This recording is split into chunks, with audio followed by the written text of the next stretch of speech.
제가 시골에서 살게 될 거라고는 상상도 못했는데요.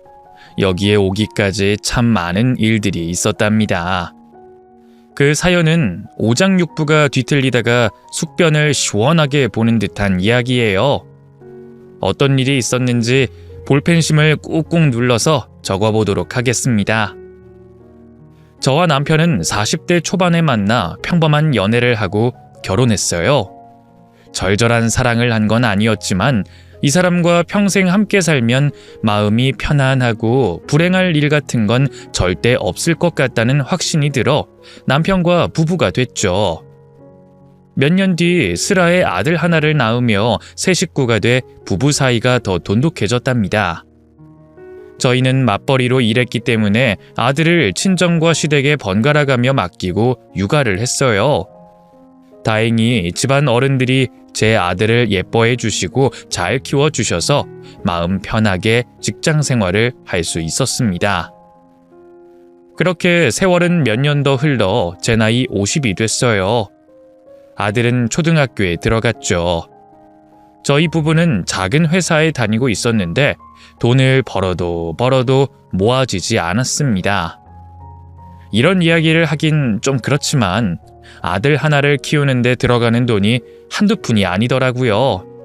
부족한 부모여도 모든 걸 해주고 싶은 게 부모의 마음인 건 여러분도 잘 아시죠? 그래서 저희 부부는 아들에게 아낌없이 주는 나무가 돼 버는 돈의 대부분을 아들을 위해 쓰고 아들 미래를 위해 적금을 들었답니다. 그래서 저와 남편에게 투자하는 돈은 거의 없었네요. 이렇게 바삐 살아가고 있었는데 시어머니는 늘 저희 부부를 보고 많이 미안해 하시고 안타까워 하셨습니다.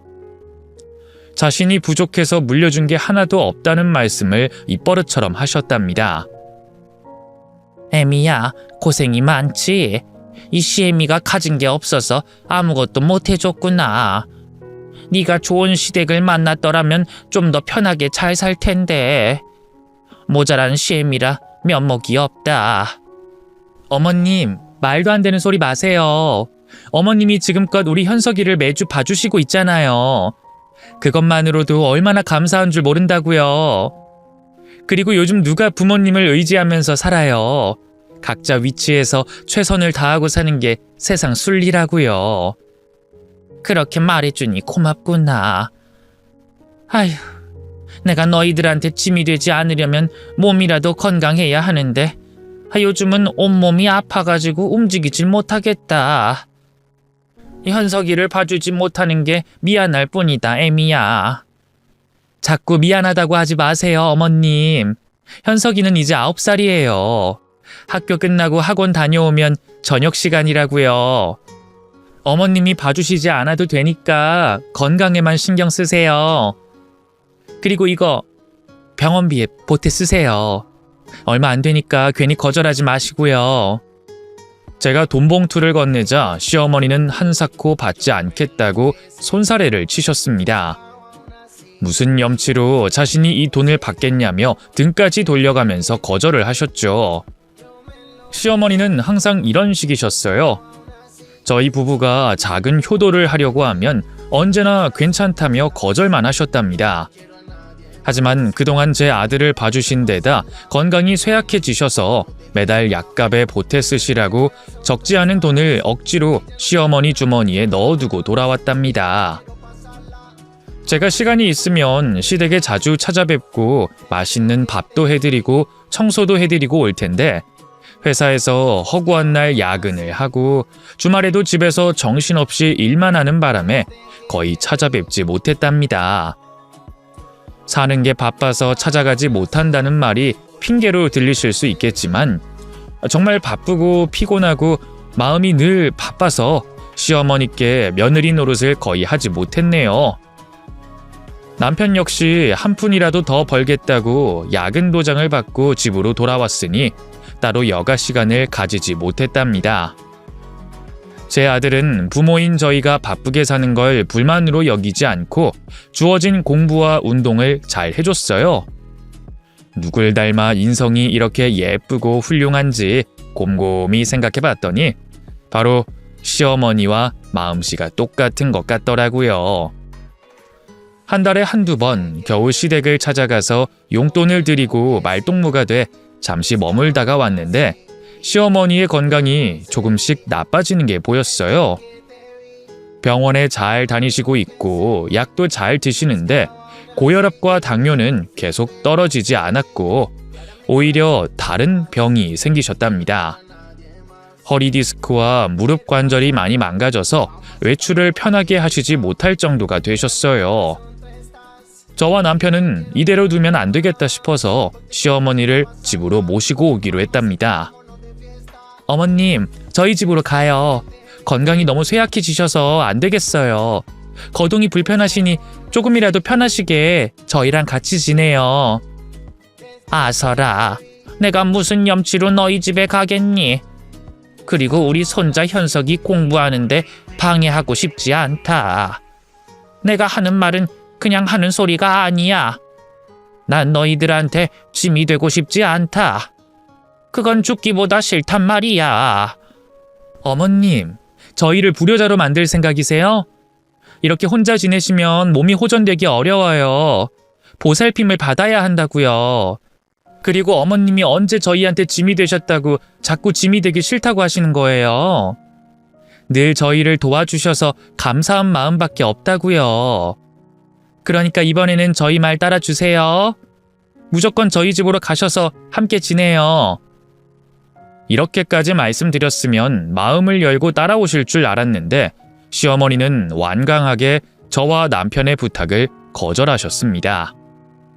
애미야, 내가 죽을 병에 걸린 것도 아닌데 왜 이렇게 야단이야? 고작 당뇨랑 혈압 높은 거 가지고 이러니? 허리랑 무릎이 안 좋은 건 내 나이 때 노인이라면 누구나 겪는 거야. 자연스럽게 늙어가고 있는 과정이라고. 게다가 애미랑 애비는 매일같이 바쁜 사람들인데 날 내다볼 시간이나 되겠니? 괜히 힘들게 지내면서 나까지 니들 어깨에 올려 태우려고 하지 마라. 난 혼자서도 아주 잘 지내고 있으니 괜한 걱정 말고 너희들 식구나 더 잘 살 생각을 해라. 그리곤 한 번만 더 모시고 가겠다는 말을 하면 화를 내시겠다고 경고하셨습니다. 하지만 저와 남편은 여러 차례 시어머니를 저희 집으로 모시고 오려고 했는데 매번 실패하고 말았네요. 그래서 없는 시간을 쪼개서 자주 시댁에 찾아가 시어머니의 몸 상태를 체크하고 돌아오는 것으로 만족해야 했답니다. 그런데 얼마 뒤 저희 부부의 걱정을 덜어줄 구세주가 등장했습니다.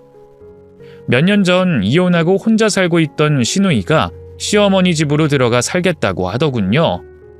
솔직히 천방지축이라 마음에 들지 않긴 했는데 이렇게 먼저 아픈 어머님을 모시고 지내겠다고 하니 아주 반가웠답니다. 그래서 시누이는 살던 집을 처분하고 짐을 싸서 시댁으로 들어왔답니다. 저와 남편은 고맙기도 하고 오랜만에 시누이 얼굴도 볼 겸 시댁에 가서 함께 식사를 하게 됐어요. 그런데 시누이의 겉모습을 보자마자 저희 부부는 입을 벌리고 놀랐답니다. 머리카락은 노랗게 탈색을 했고 옷은 여기저기 다 보이는 짧은 걸 입고 있더군요. 가족인 저희도 이렇게 민망한데 밖을 이러고 돌아다닌다고 생각하자 민망함과 부끄러움이 밀려 들어왔습니다. 아가씨, 옷이랑 머리가 왜... 내 머리요? 이거 예쁘죠? 이혼하고 혼자 사는 것도 서럽고 나이 먹는 것도 짜증나고 해서 기분 전환 좀 했어요. 옷은 뭐 내 몸매가 커버해 주니까 잘 어울리지 않나요? 전혀 그렇지 않았어요.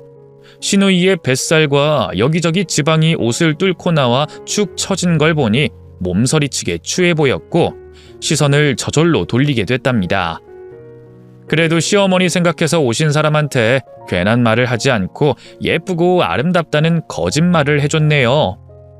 식구들이 밥상에 둘러앉아 맛있는 식사를 하고 나서 어머님과 짧은 수다를 떨고 용돈을 쥐어드리고 자리에서 일어나려고 했습니다. 그런데 시누이가 저를 붙잡고 잠시 할 말이 있다며 작은 방으로 오라고 하더군요. 무슨 이야기인지 예상이 되지 않아 궁금증을 가지고 방으로 들어가 물었습니다.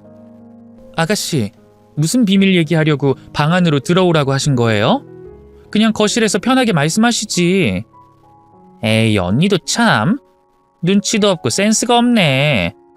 내가 여기로 왜 불렀겠어요. 언니가 알아서 해줘야 할 걸 안 해줘서 부른 거잖아요. 제가 눈치 없는 짓을 했나요? 그게 뭐죠? 그러자 신우이가 목을 풀더니 돈 이야기를 꺼내더군요. 언니, 내가 엄마 모시고 살기로 했으니 한 달에 200만 원씩 생활비 줘요. 하나부터 10까지 내가 다 해드리면서 모실 테니까 그 정도면 큰 돈이 아닌 건 아시죠? 생활비요? 아가씨, 제가 약값이랑 용돈은 어머님께 따로 챙겨드리고 있어요. 아가씨 생활비는 알아서 하셔야죠. 어머, 이 언니 좀 봐라. 내가 집에 들어오니까 뻔뻔하게 나오네. 언니, 아픈 엄마 모셔주겠다는데 당연히 돈을 줘야 하는 거 아닌가요? 왜 이렇게 생각이 짧으세요? 예전부터 눈치코치 없는 건 알고 있었는데 이 정도일 줄 몰랐네요. 하여튼 나한테 매달 200씩 보내세요. 그래야 서로 보기 껄끄럽지 않고 깔끔할 테니까. 신우이가 하는 말을 2번 들어봐도 도대체 왜 제가 신우이에게 200만 원이라는 거금을 줘야 하는지 이해가 되지 않았어요. 저는 며느리고 신우이는 어머님 딸이잖아요. 자기 엄마를 모시는 게 당연한 건데 제가 할 도리를 대신해 주는 것처럼 생색을 내면서 돈을 달라는 게 정상인가요? 그래서 이건 아니다 싶어서 확실하게 대답해 줬습니다. 아가씨, 그렇게는 못하겠네요. 아가씨는 어머님 딸이에요. 어머님을 모시는 건 매우 훌륭하고 감사한 일이지만 제 주머니에서 아가씨 생활비를 내주는 건 옳지 않습니다. 이건 제 남편도 전적으로 동의할 거예요. 아이고, 아주 말씀을 단호하게 하시네. 이봐요, 새언니. 내가 돈이 어딨다고 일도 안 하면서 엄마를 모시겠어요. 당장 집 밖에 나가서 시장 한 바퀴만 돌아도 돈 10만 원은 쉽게 깨지는 세상이라고요. 계속 이런 식으로 나오면 재미없어요, 언니. 신우이는 돈을 주지 않으면 시댁에서 나가겠다는 말을 돌려서 했습니다. 단순히 철이 덜 든 어른인 줄 알았더니 속물 근성과 거지 근성까지 두루 갖춘 무개념이었답니다. 저는 시어머니한테 드리는 돈이 있으니 그걸로 어머님을 보살피고 살림하면 충분하다고 한 뒤 말을 끊고 나와버렸어요. 거실에 나와보니 시어머니가 안방에 들어가 누워 계셔서 남편에게 곧바로 일렀습니다. 여보, 당신 동생 교육 좀 똑바로 시켜. 나한테 매달 200만 원씩 달라는데 어떻게 해야 하는 거야? 어머님한테 매달 100만 원씩 드리는 것과 별개로 자기한테 돈을 달라는데 줘야 하는 거야? 뭐? 200만 원이나 달라고 했다고? 야, 김봉선, 너 이리 나와봐. 남편이 흥분한 목소리로 신우이를 불렀더니 저를 째려보면서 그새 일렀냐며 볼멘 소리를 하더군요. 참 빠르기도 하네. 언니, 언제나 그러하듯이 실망이에요. 아니다. 비밀로 해줄 거라 믿은 내가 등신이지. 어이가 없던 저는 고개를 돌리고 혀를 찾고 남편이 대신 혼을 내주기 시작했습니다. 야, 김봉선, 너 시집 갈 때 나랑 네 올케가 몇 천만 원 해줬던 거 잊었냐? 또 그 전에 취직 못해서 빌빌거릴 때 매달 챙겨줬던 건 까먹은 거야? 여기서 그 얘기가 왜 나와? 지금은 엄마를 모시고 사는 것만 얘기해. 내가 앞으로 고생할 것만 따져보라고. 아이고, 이 철딱선이 없는 천둥벌거숭이 같은 계집애를 어쩌면 좋을까. 봉선아, 너만 보면 내가 한숨이 절로 나온다. 너 그냥 엄마 집에서 나가라. 엄마는 우리가 모실 테니까. 남편이 호통을 치고 나가라고 말했더니 신우이가 다급하게 그이의 팔을 잡으며 말했습니다. 알았어, 오빠. 그럼 100만 원만 줘. 나도 여기서 일 안 하고 엄마 모시고 살려면 돈이 들잖아. 내가 날 위해 쓰겠다는 것도 아니고 엄마를 위해 쓰겠다는데 그것도 못 해줘? 그이는 말 같지도 않은 소리를 집어치우고 당장 짐을 싸서 나가라고 일렀습니다. 그런데 그때 저희가 다투는 소리를 듣고 시어머니가 거실로 나오셨어요. 너희들 싸우는 거니? 나 때문에 이러는 거면 다들 나가. 아무도 내 집에 찾아오지 말라고. 누가 너희들한테 날 데리고 살아달라고 했냐? 봉선이, 넌 괜히 네 오빠랑 올케한테 돈 받을 생각 말고 나가서 혼자 살아. 저희 세 사람은 바로 고개를 숙이며 시어머니께 사과를 드렸습니다. 그리고 저희 세 사람은 밖으로 나가서 대화를 이어나갔어요. 제가 남편에게 먼저 시어머니를 모실 수 있는 사람이 시누이 한 사람밖에 없다는 걸 인정하자고 했고 요구하는 100만 원을 주자고 했어요. 저희 부부가 모신다고 해도 대부분의 시간을 혼자 보내셔야 했기 때문에 직업이 없는 시누이가 모시는 게 100번 나을 거라고 덧붙여 말했죠. 그러자 그이는 울며 겨자 먹기로 시누이에게 매달 100만 원씩 줄 테니 시어머니를 잘 모시라고 신신당부했습니다. 만약 시어머니의 몸 상태가 더 나빠지면 그건 온전히 시누이 탓으로 여기고 혼을 내겠다고 경고했죠. 그러자 시누이는 돈 받을 생각에 기분이 좋았는지 키득거리며 최선을 다해 시어머니를 모시겠다고 다짐하더군요. 그래서 결국 시누이를 믿기로 하고 그만 싸우기로 했네요. 저희 부부는 뭐가 그리 바쁜지 집과 회사, 아들 케어하는 시간을 제외하면 시댁에 갈 시간이 없었습니다.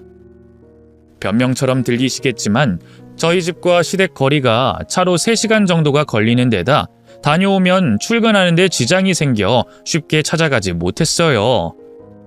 그래서 일주일에 2-3번 정도 시어머니께 안부 전화만 드리며 지냈어요. 목소리가 가라앉긴 했는데 시누이가 잘 보살펴주고 있어 편하게 지낸다고 안심이 되는 말씀을 해주셨죠. 그래서 걱정은 내려놓고 있었답니다.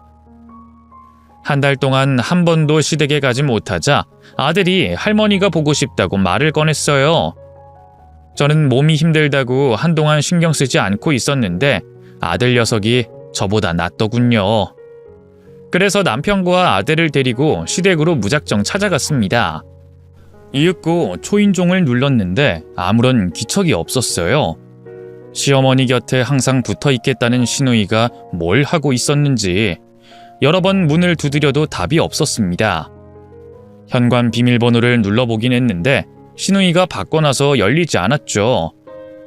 한참을 서성이고 있는데 문이 철컥하고 열렸습니다. 그리고 저희 눈앞에 피골이 상접한 시어머니의 모습이 보였어요. 한 달 사이에 5년은 더 늙어 보이는 어머님을 보니 가슴이 철렁하고 주저앉더군요. 어머님, 얼굴이 왜 이래요? 몸은 또 왜 이렇게 마르셨어요? 너희들 왔니? 아니, 바쁜데 뭐하러 온 거야?